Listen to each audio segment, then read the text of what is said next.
জুলাইয়ের ছাত্র জনতার ফ্যাসিবাদ বিরোধী আন্দোলনে যখন নাজেহাল অবস্থা হাসিনা প্রশাসনের, তখন থেকেই সবার নজর সেনাবাহিনীর দিকে। অপ্রতিরোধ্য হয়ে ওঠা আন্দোলনকারীদের দমাতে পূর্ণ শক্তিতে মাঠে নামবে সেনাবাহিনী, এমন আশঙ্কাও করছিলেন অনেকে। তবে সে সময় ফ্যাসিস্ট হাসিনার পক্ষ না নিয়ে ছাত্র জনতার সামনে ঢাল হয়ে দাঁড়ায় সেনাবাহিনী। স্বৈরাচার সরকারের পতনে সেনাবাহিনীর সেই পদক্ষেপ নতুন বাংলাদেশ বিনির্মাণের পথ আরও সহজ করে দিয়েছিল। এবার সেই জুলাই অভ্যুত্থানে সেনাবাহিনীর ভূমিকার বিষয়ে মুখ খুললেন জাতিসংঘের মানবাধিকার বিষয়ক হাইকমিশনার ভলকার তুর্ক। গণ অভ্যুত্থানের সময় দমনপীড়নে অংশ না নিতে সেনাবাহিনীকে কিভাবে সতর্ক করা হয়েছিল সেটি বিস্তারিত তুলে ধরলেন তিনি। সম্প্রতি বিবিসি ওয়ার্ল্ডের হার্ড টক অনুষ্ঠানে কথা বলেন ভলকার তুর্ক। বিবিসির ওয়েবসাইটে বুধবার ওই অনুষ্ঠানের এই পর্ব প্রকাশ করা হয়। হার্ড টক অনুষ্ঠানে তুর্কের সঙ্গে কথা বলেন বিবিসির উপস্থাপক স্টিফেন সাকার। সেখানেই এক পর্যায়ে উঠে আসে বাংলাদেশ প্রসঙ্গ। অনুষ্ঠানে গাজা, সুদান, ইউক্রেন সহ বিশ্বের বিভিন্ন দেশের পরিস্থিতির প্রেক্ষাপটে জাতিসংঘকে ক্ষমতাহীন মনে হচ্ছে বলে জানান বিবিসির উপস্থাপক। জবাবে উদাহরণ হিসাবে বাংলাদেশের কথা উল্লেখ করেন ভলকার তুর্ক। তিনি বলেন, জুলাই আগস্ট গণ অভ্যুত্থানের সময় দমনপীড়নে অংশ না নিতে সেনাবাহিনীকে সতর্ক করেছিল জাতিসংঘ। আপনি জানেন, বাংলাদেশে গত বছরের জুলাই আগস্টে ব্যাপক আন্দোলন করেছিল শিক্ষার্থীরা।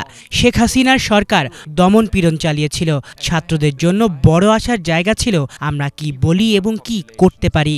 আমরা সেনাবাহিনীকে সতর্ক করেছিলাম, যদি তারা দমনপীড়নে জড়িয়ে পড়ে তাহলে তারা আর শান্তিরক্ষা মিশনে অংশগ্রহণকারী হিসেবে থাকতে পারবে না, যার ফলশ্রুতিতে আমরা পরিবর্তন দেখলাম।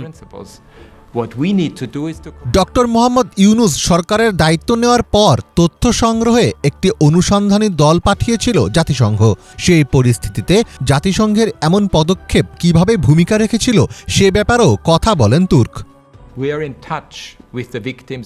অধ্যাপক ইউনূস যখন অন্তর্বর্তী সরকারের প্রধান উপদেষ্টার দায়িত্ব নিলেন, তিনি আমাকে তাৎক্ষণিকভাবে বললেন, আপনি কি একটি তথ্যানুসন্ধানী দল পাঠাতে পারেন? আপনি বাংলাদেশের পরিস্থিতির ওপর গুরুত্ব দিতে পারেন এবং এখানে যা ঘটছে তা তদন্ত করতে পারেন। আমরা ঠিক সেভাবেই করি এবং এটি আসলেই সাহায্য করেছিল।